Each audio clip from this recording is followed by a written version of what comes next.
Join our community by subscribing. Every click helps us share more stories like this one. The introduction. In the small town of Pine Hollow, life unfolded at a rhythm familiar to its inhabitants. A pristine community nestled between rolling hills and dense woods.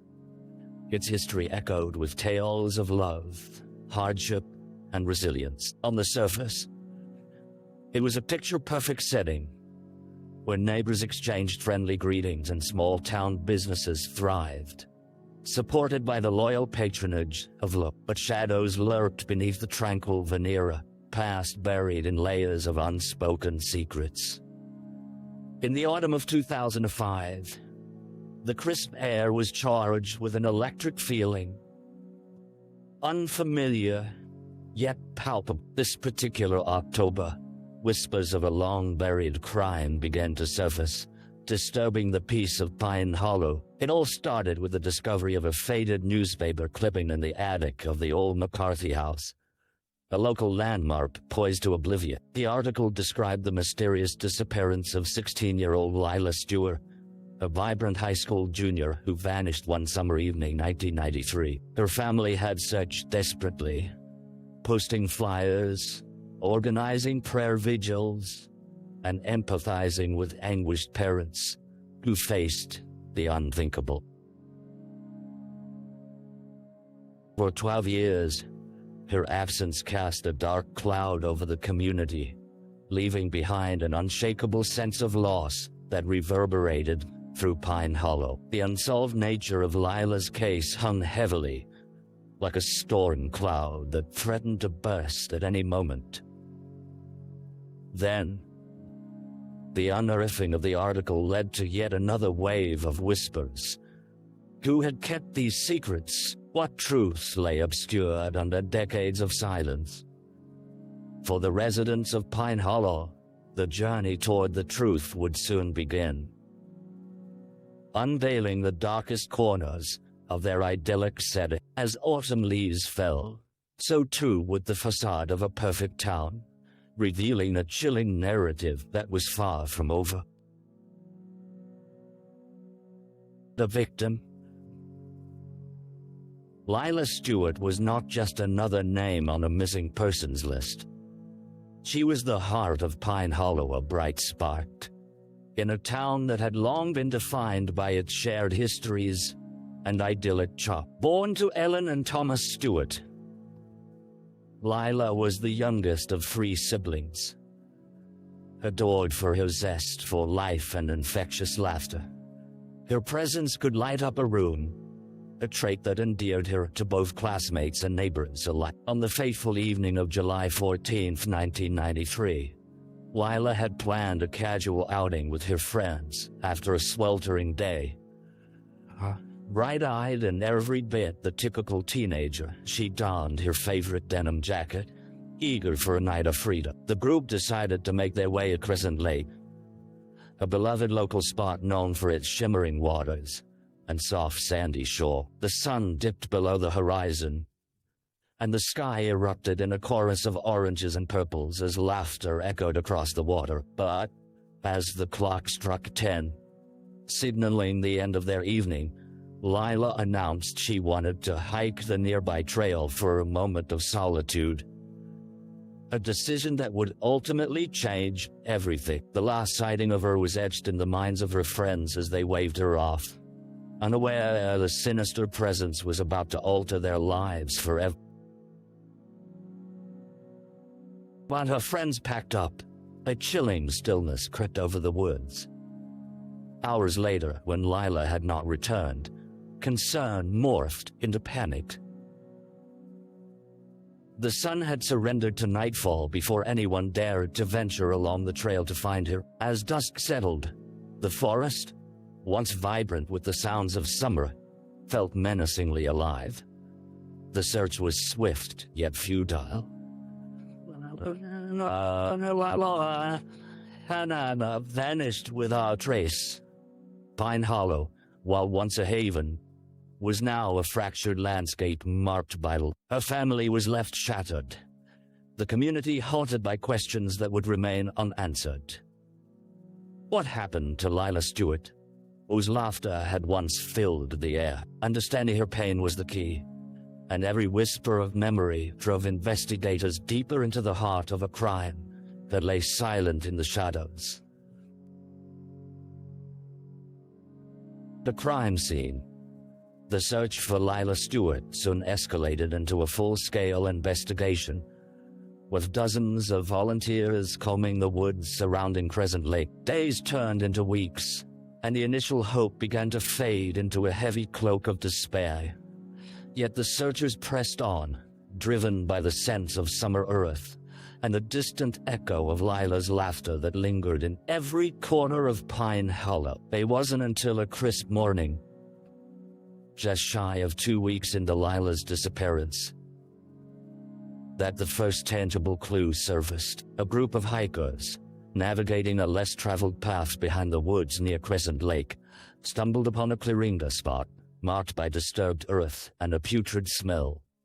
Reminiscent of decay, their curiosity turned to dread as they approached, their breath shaky but quickening with urgency, realizing something ominous lay beneath the layers of leaves and fallen branch. There, buried not far from the path, was a young woman's turquoise denim jacket.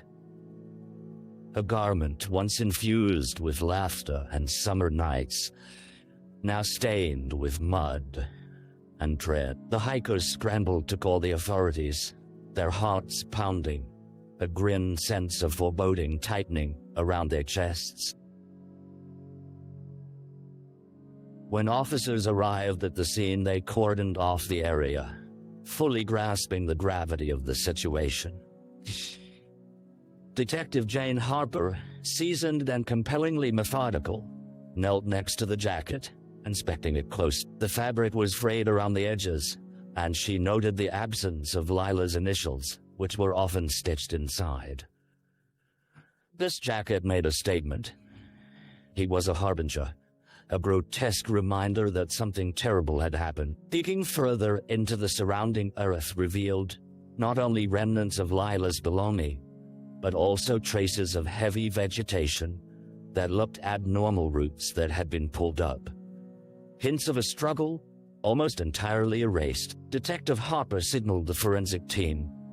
Their meticulous work crucial in piecing together the narrative shrouded in silence. Nearby, a rusted hairpin glinted in the sunlight, an unexpected token amidst the rubble lay a potential clue that could belong to Lila, or perhaps another unholy tale woven into the fabric of Pine Hollow. Questions cascaded, echoing through the woods.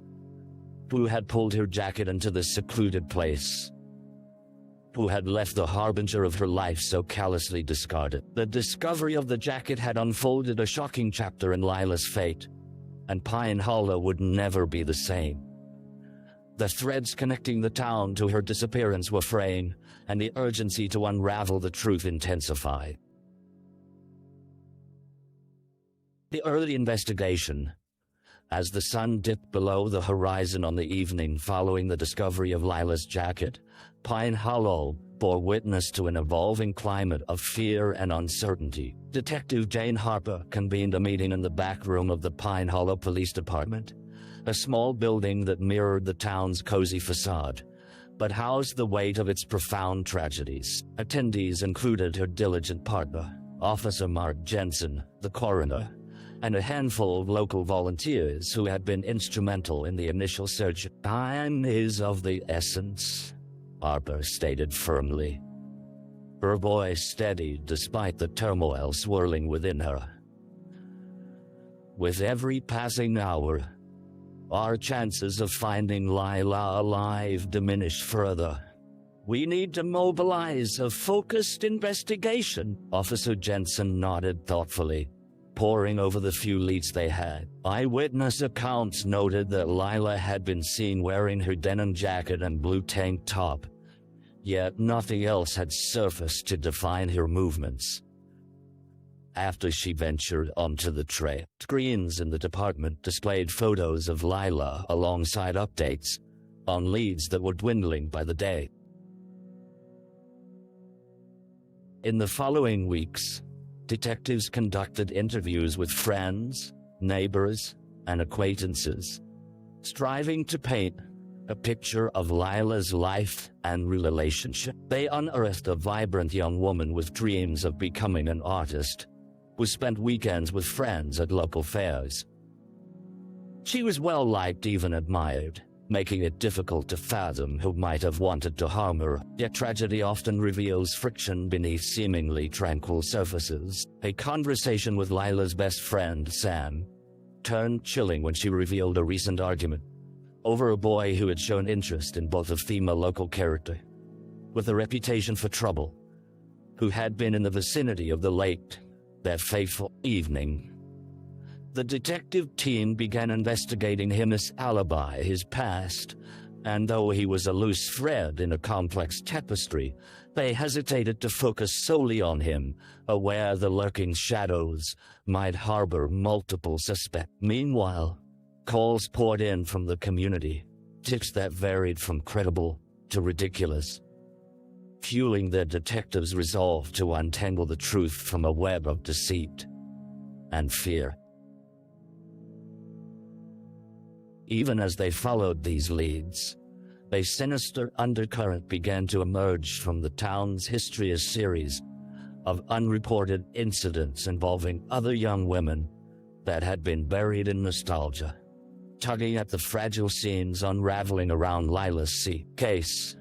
The deeper Detective Harper delved, the more she sensed that Pine Hollow, with its quaint charm, held secrets dark enough to obscure the truth, hidden away like a ghost, haunting the very place they called home.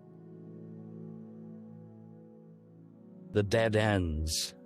Weeks turned into months as the investigation trudged through a labyrinth of leads and dead ends, each one echoing with whispered hope, only to spiral into silence.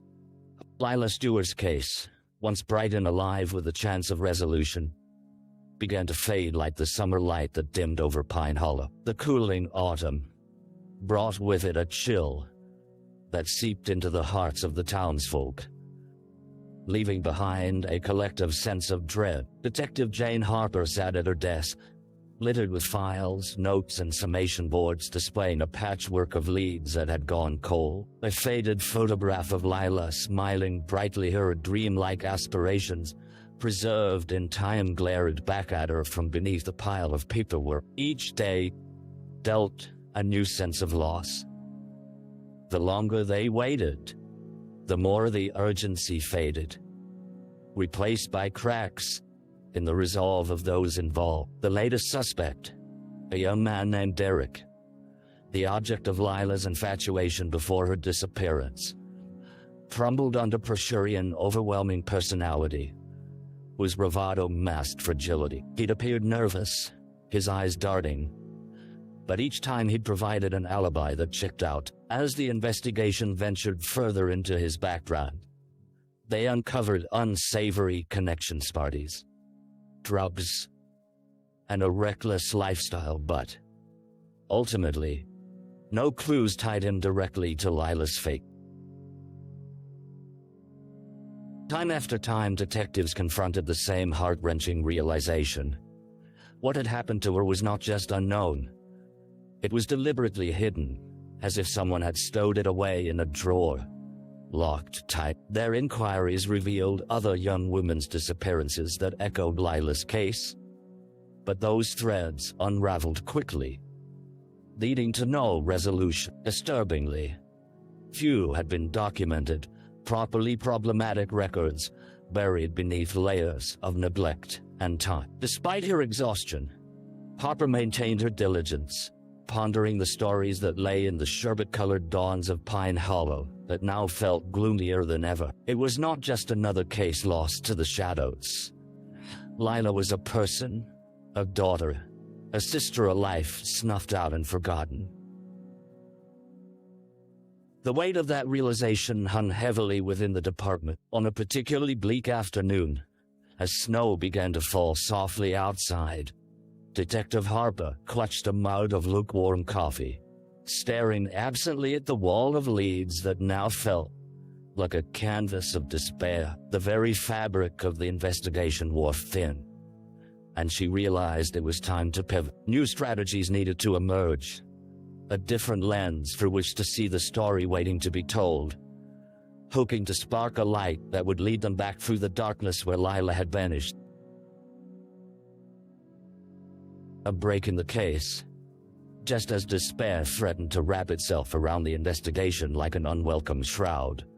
A turn of events ignited a flicker of hope. It began with a casual conversation between Officer Mark Jensen and a local bartender named Jess, who was known for her keen observation skills and willingness to help. She'd heard murmurs about Lila's disappearance circulating through late-night patrons, and her gut instinct pushed her to share a story that had lingered on the fringes of her memory. Jess recalled a night months prior when a couple of strangers had drifted into the bar.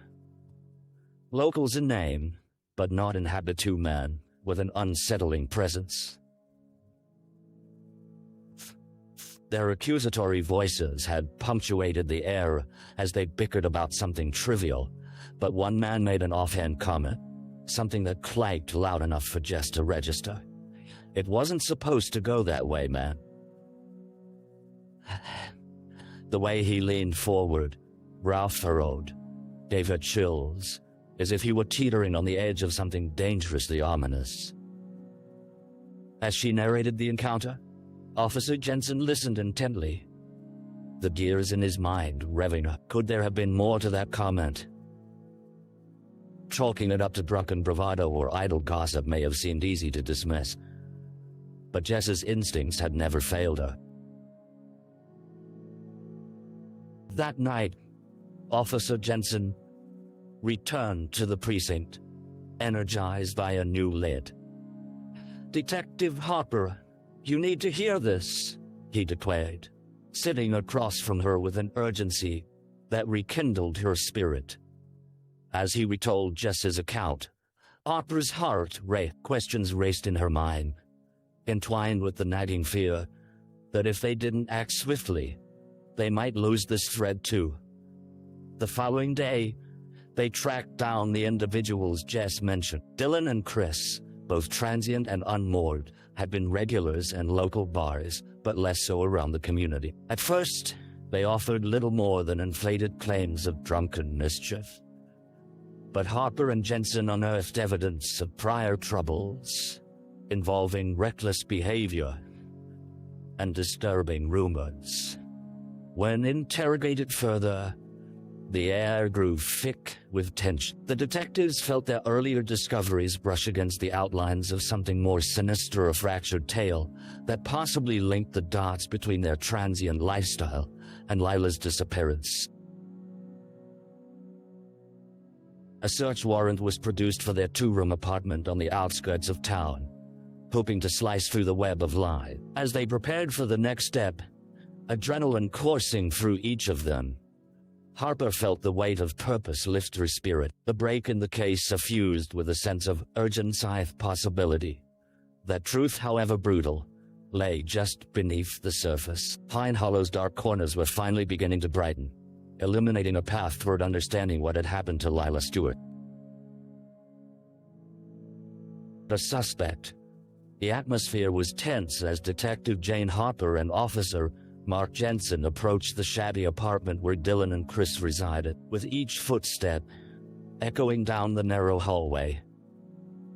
Apprehension clung to the air like the stale scent of cigarette smoke. Thin walls had never offered much in the way of privacy, and the muted murmur of voices trickled through.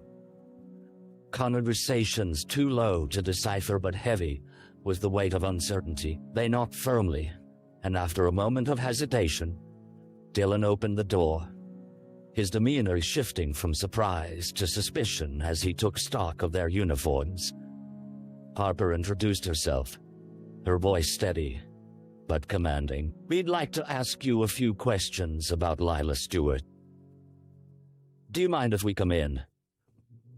The tension thickened clouding the air like the timid shadows of late afternoon. Dylan glanced back at Chris, who slouched in the corner, half-heartedly attempting to appear indifferent. With a begrudging nod, Dylan stepped aside, and the detectives entered the cramped quarters that seemed to breathe the essence of neglect, a sterile environment filled with crumpled beer cans and unmade beds. When the detectives began to question him about the night of Lila's disappearance, Dylan tried to mask his discomfort with bravado.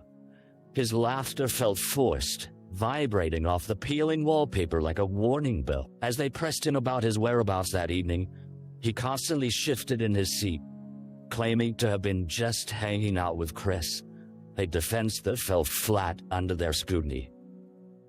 "Could you elaborate on what that means?" Harper pressed, her eyes narrowing as she perceived the cracks in his feigned nonchalance. "You mentioned at the bar that things didn't go as planned. What were you talking about?"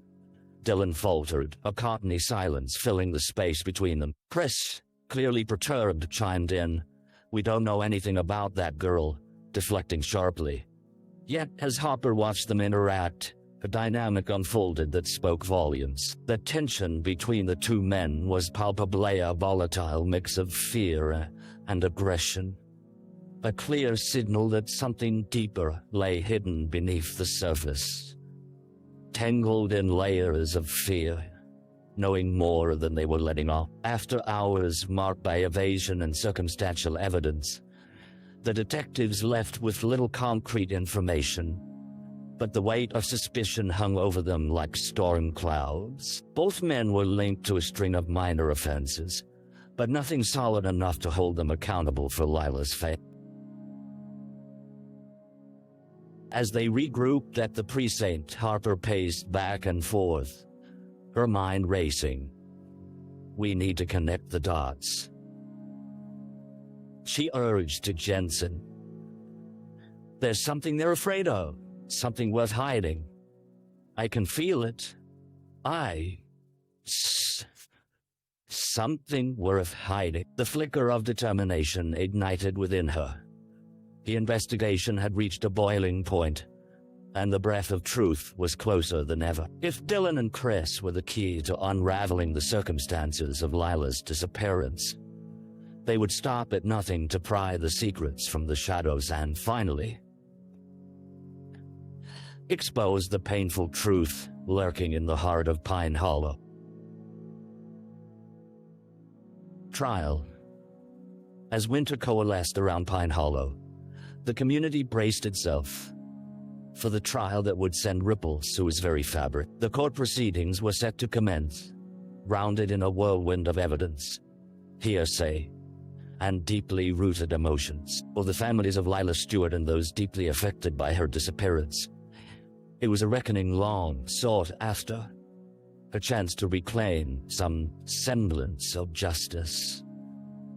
The courtroom itself was a modest setup, the walls adorned with photographs of those who had once walked the halls of justice, faces that held stories of hope, despair, and everything in between. Detective Jane Harper took a seat amongst Lila's family and supporters, a mix of somber faces drawn taut with worry. They were not merely spectators. They were stewards of a haunting memory, striving to make sense of a tragedy that had spanned years. Dylan faced the jury, a disheveled young man clad in a crisp suit that belied his recklessness. His demeanor shifted between defiance and fear, exposing the fissures of his facade. The prosecution laid out their case methodically, detailing Lila's last known movements, the timeline of her disappearance, and the consistent pattern of deceit present in Dylan's statements leading up to the trial. Forensic evidence was showcased, including fibers from a shirt found in Dylan's apartment that matched Lila's clothes.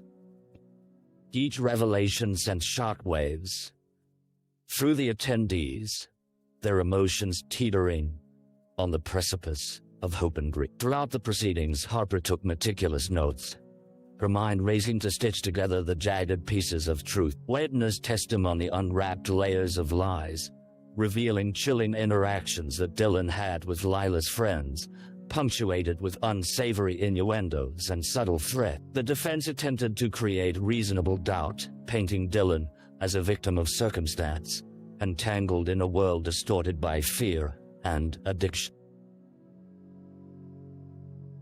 Yet everything came to a gripping halt during a particular testimony.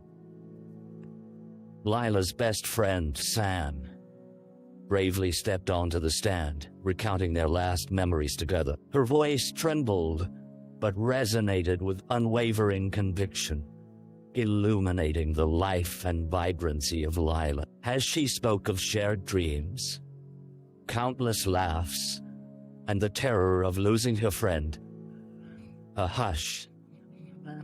Listeners leaning in to digest the raw realization of what had been stole. Ultimately, the jury faced their decision, a moment suspended in time that would confront every individual of Pine Hollow with the weight of justice. Hours dragged on, each minute stretching infinity, until finally a verdict was reached. The jurors returned, their faces a blend of determination and solemn understanding.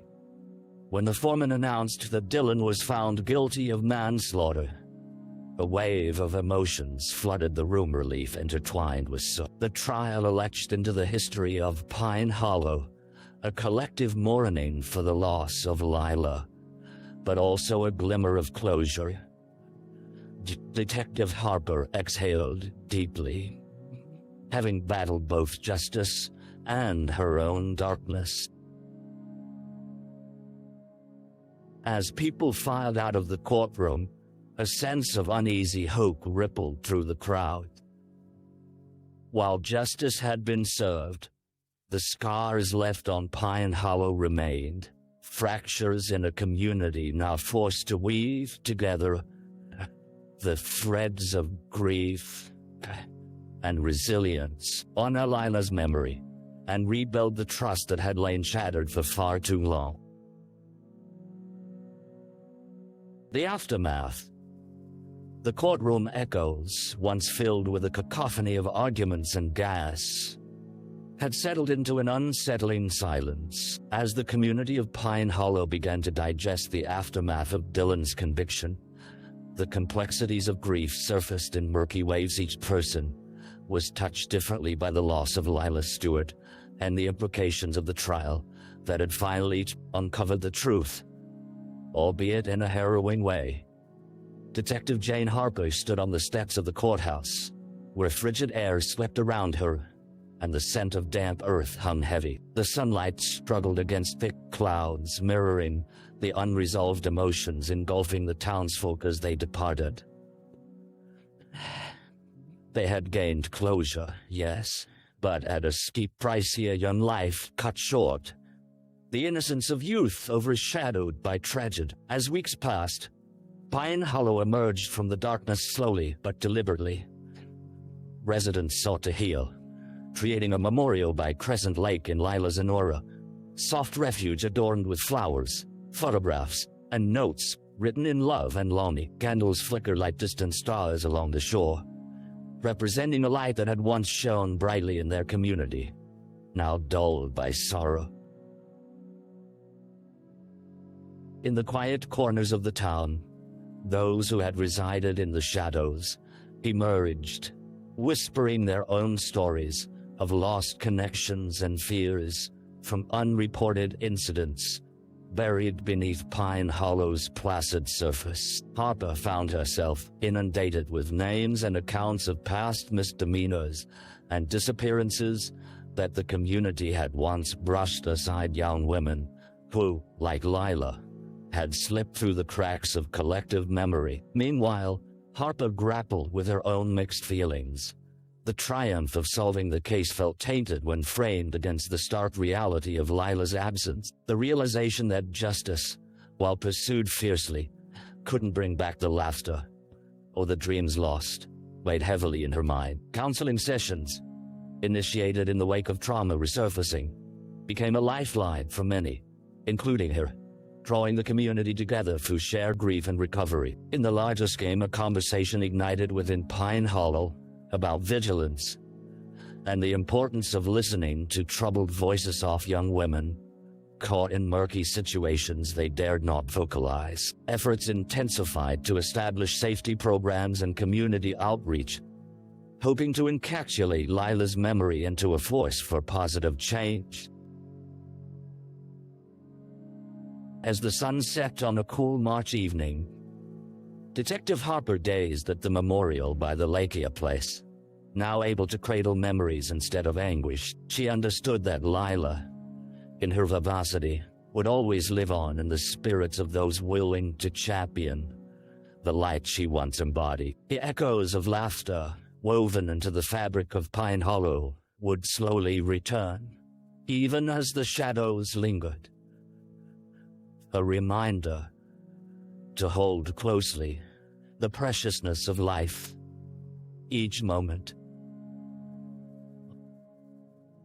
A delicate dance between light and dark. The future remained uncertain, but as the community turned a collective gaze towards healing, they honored Lila's spirit, an emblem of resilience that promised to inspire warmth even in the coldest moments. The lessons learned from his story ignited a relentless drive for justice, urging all to ensure that those left voiceless would never again be forgotten in the delicate weave of their history. Action. In the stillness that followed the tumult of the trial, Detective Jane Harper often found herself returning to the quiet reflection of her own choices, where they had led her, and the fractures that had emerged in her own sense of purpose. At the end of a long day, she'd retreat into the solitude of her small apartment, a sanctuary masked by the chaos of her profession. On one particular evening, she nestled into her worn armchair, a cup of chamomile tea warming her hands, while leafing through the remnants of Lila's case files. Photographs of a youthful Lila, brimming with life, stared back at her from the date. Each image encapsulated not just a moment frozen in time, but a narrative rooted in dreams that would never be realized. Harper pondered the heavy lessons embedded within those snapshots, the fragility of existence, and the fierce responsibility that came with the pursuit of justice. Change blossomed amidst grief, and the discussions following Lila's case revealed a community fresh with vulnerability. They had begun sharing their stories, allowing once muted voices to penetrate the stillness that had prevailed for too long. Connections forged in sorrow were now steeped in action. No longer would Lila's name be synonymous solely with tragedy. He would resonate with purpose and resilience.